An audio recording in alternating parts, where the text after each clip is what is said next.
Olá, seja bem-vindo a mais um dia do nosso plano de leitura da Bíblia.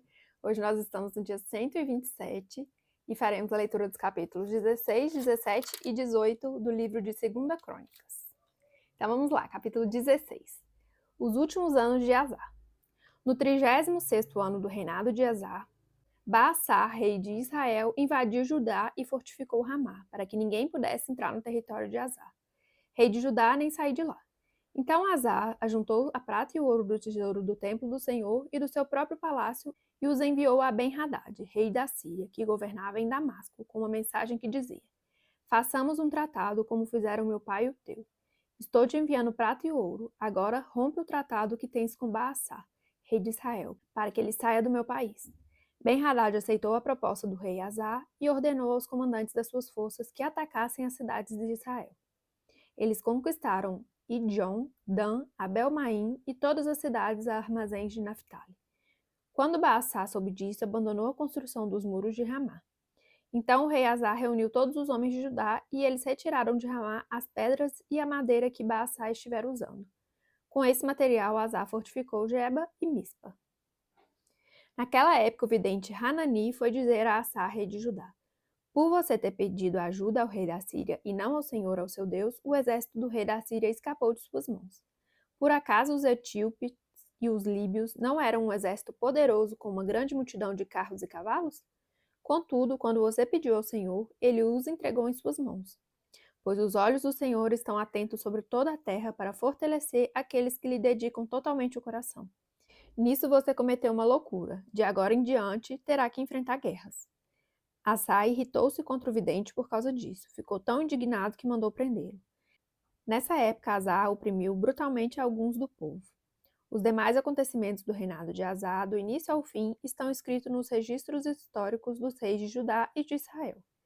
No 39º ano do seu reinado, Asa foi atacado por uma doença nos pés. Embora sua doença fosse grave, não buscou a ajuda do Senhor, mas só dos médicos. Então, no 41º ano do seu reinado, Asa morreu e descansou com seus antepassados. Sepultaram-no no túmulo que ele havia mandado cavar para si na cidade de Davi. Deitaram-no num leito coberto de especiarias e de vários perfumes de fina mistura, e fizeram uma imensa fogueira em sua honra. Capítulo 17. O reinado de Josafá, rei de Judá. Josafá, filho de Azar, foi o seu sucessor e fortaleceu-se contra Israel. Posicionou tropas em todas as cidades fortificadas de Judá e pôs guarnições em Judá e na cidade de Efraim que seu pai Azar tinha conquistado. O Senhor esteve com Josafá porque em seus primeiros anos ele andou nos caminhos que seu predecessor Davi tinha seguido. Não consultou os Baalins, mas buscou o Deus de seu pai e obedeceu aos seus mandamentos, e não imitou as práticas de Israel. O Senhor firmou o reino de Josafá e todo o Judá lhe trazia presentes, de maneira que teve grande riqueza e honra.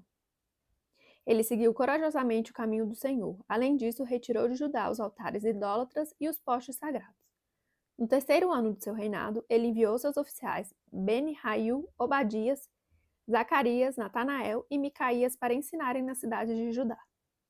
Com eles foram os levitas Semaías, Netanias, Zebadias, Azael, Semiramote, Jonatás, Adonias, Tobias, Tobi-Adonias e os sacerdotes Elisama e Jeorão. Eles percorreram todas as cidades do reino de Judá, levando consigo o livro da lei do Senhor e ensinando o povo. O temor do Senhor caiu sobre todos os reinos ao redor de Judá, de forma que não entraram em guerra contra Josafá. Alguns filisteus levaram presentes a Josafá, além da prata que lhe deram como tributo, e os árabes levaram-lhe rebanhos, 7.700 carneiros e 7.700 bodes. Josafá tornou-se cada vez mais poderoso, construiu fortalezas e cidades armazéns em Judá, onde guardava enorme quantidade de suprimentos. Também mantinha em Jerusalém homens de combate experientes. A lista desses homens, por famílias, era a seguinte: de Judá, líderes de batalhões de 1.000, o líder Adná, com 300.000 homens de combate. Em seguida, o líder Joanã, com 280.000, depois Amazias, filho de Zicre, que se apresentou voluntariamente para o serviço do Senhor, com 200.000. De Benjamim, Eliada, um guerreiro valente, com 200.000 homens armados com arcos e escudos. Jeozabade, com 180.000 homens armados para a batalha. Esses eram os homens que serviam ao rei, além dos que estavam posicionados nas cidades fortificadas em todo o Judá. Capítulo 18. A profecia contra Acabe. Josafá tinha grande riqueza e honra e aliou-se a Acabe por laços de casamento. Alguns anos depois, ele foi visitar Acabe em Samaria. Acabe abateu muitas ovelhas e bois para receber Josafá e sua comitiva, e insistiu que atacasse Ramote de Gileade. Acabe, rei de Israel, perguntou a Josafá, rei de Judá: Irás comigo lutar contra Ramote de Gileade? Josafá respondeu: Sou como tu, e meu povo é como o teu povo. Estaremos contigo na guerra. Mas acrescentou: Peço-te que busques primeiro o conselho do Senhor. Então o rei de Israel reuniu 400 profetas e lhes perguntou: Devemos ir à guerra contra Ramote de Gileade ou não? Josafá, porém, perguntou: Não existe aqui mais nenhum profeta do Senhor a quem possamos consultar?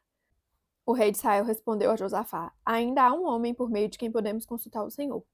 Porém, eu o odeio, porque nunca profetiza coisas boas a meu respeito, mas sempre coisas ruins. É Micaías, filho de Imlá. O rei não deveria dizer isso, Josafá respondeu. Então o rei de Israel chamou um de seus oficiais e disse: Traga imediatamente Micaías, filho de Imlá. Usando vestes reais, o rei de Israel e Josafá, rei de Judá, estavam sentados em seus tronos, na eira, junto à porta de Semaria, e todos os profetas estavam profetizando em transe diante deles. E Zedequias, filho de Kenaná, tinha feito chifres de ferro e declarou: Assim diz o Senhor: Com esses chifres tu ferirás os arameus até que sejam destruídos. Todos os outros profetas estavam profetizando a mesma coisa, dizendo: Ataca Ramó de Gileade e serás vitorioso, pois o Senhor a entregará nas mãos do rei. O mensageiro que tinha ido chamar Micaías lhe disse: Vê, todos os outros profetas estão predizendo que o rei terá sucesso. Tua palavra também deve ser favorável. Micaías, porém, disse: Juro pelo nome do Senhor que direi o que meu Deus mandar. Quando ele chegou, o rei lhe perguntou: Micaías, devemos ir à guerra contra Ramote de Gileade ou não? Ele respondeu: Ataquem e serão vitoriosos, pois eles serão entregues em suas mãos. O rei lhe disse: Quantas vezes devo fazer-te jurar que me irás dizer somente a verdade em nome do Senhor? Então Micaías respondeu: Vi todo Israel espalhado pelas colinas, como ovelhas sem pastor, e ouvi o Senhor dizer: Estes não têm dono, cada um volte para casa em paz. O rei de Israel disse a Josafá: Não disse a você que ele nunca profetiza nada de bom a meu respeito, mas apenas coisas ruins? Micaías prosseguiu: Ouçam a palavra do Senhor. Viu o Senhor assentado em seu trono, com todo o exército dos céus, à sua direita e à sua esquerda. E o Senhor disse: Quem enganará Acabe, rei de Israel, para que ataque Ramó de Gileade e morra lá?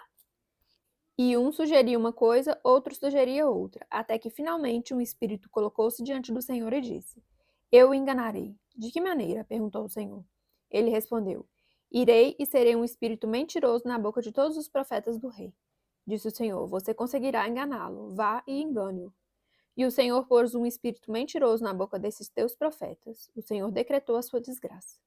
Então Zedequias, filho de Kenaná, aproximou-se, deu um tapa no rosto de Micaías e perguntou: Por qual caminho foi o espírito da parte do Senhor quando saiu de mim para falar a você? Micaías respondeu: Você descobrirá no dia em que estiver se escondendo de quarto em quarto. O rei de Israel então ordenou: Enviem Micaías de volta a Amon, o governador da cidade, e a Joás, filho do rei, e digam que assim diz o rei: Ponham este homem na prisão a pão e água, até que eu volte em segurança.